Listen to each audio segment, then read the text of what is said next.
Hi, I'm Kathleen McLaughlin. I'm a journalist grantee of the Pulitzer Center on Crisis Reporting, and my project focuses on China's medical aid to Africa. That sounds like a massive topic, so I will explain to you a little bit about myself and how I narrowed that topic down into one particular lens. So I have been a journalist for 20 years. 10 of those I've been in China. I've been based in both Beijing and Shanghai, currently in the capital here in Beijing. During the past 3 years, I've taken 3 reporting trips to East Africa, and I have taken note of the massive increase, as has everyone else in the world, of China's development and increasing investment in Africa. And there are positive and negative arguments to be made about the investment, but what I felt had been completely unreported is China's health aid to Africa. So you'd have hundreds and thousands of news stories about Chinese investments and mining projects and road construction and bridge construction and railways in Africa and labor disputes, but what we weren't seeing anything about was this homegrown path that China is taking on investing in health aid in Africa.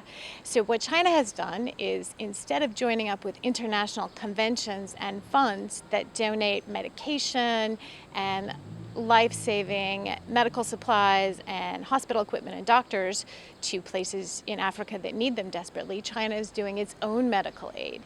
And there's no particular number, there's no dollar figure on the amount that they have invested. China doesn't release those numbers, partly because the numbers are filtered through several different health ministries and probably not counted well. But there's no question that the presence of China's medical aid in Africa has blown up in the last 5 years, alongside of the investment and everything else, and particularly in constructing hospitals, sending medical teams, doctors, and what I focused on, sending actual medication. So in the last 5 years, along with the increase in China's medical aid to Africa, has come a huge increase in the amount of fake medication. Now, there are some, and there's a growing body of evidence that some of this medication is coming from China. When I say that, I mean the fake medication. China has a well-known reputation, not just in medication, but in all sorts of consumer products, of making fake and counterfeit goods. So when Chinese malaria medication in particular became a frontline treatment for malaria in Africa, along with that came the fakes. And in some countries like Uganda, there are estimates that 30% of all the malaria cures right now are either fake or substandard or counterfeit.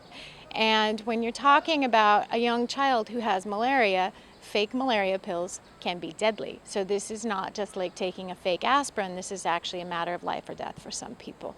And what I saw, I spent 4 or 5 weeks in the region, traveling pretty broadly through Tanzania and Uganda. And what I found all along Lake Victoria was, first of all, the fakes are really good, and even the medical professionals cannot tell them apart. The second thing that I found, which really did surprise me, is the political perception of China among ordinary people in East Africa is bad. And even if there isn't 100% proof that all of these drugs, all of these fake drugs, these bad drugs are originating from China, this is what people believe. So China has a pretty big PR problem with the people. They have good relations with government officials there, but the people in these countries tend to not trust their governments much, and now they're tending not to trust China. China's reaction to my stories, which were initially published on the front page of the Guardian newspaper, was rather extreme. They sent out editorials in all of the state-run newspapers basically saying that, bordering on saying that I had made things up. I think that in the end, the whole series was quite positive because it actually started a discussion about something that hadn't been discussed before. And now this has become a mainstream topic in other news media, so I'd just like to thank the Pulitzer Center for making it possible.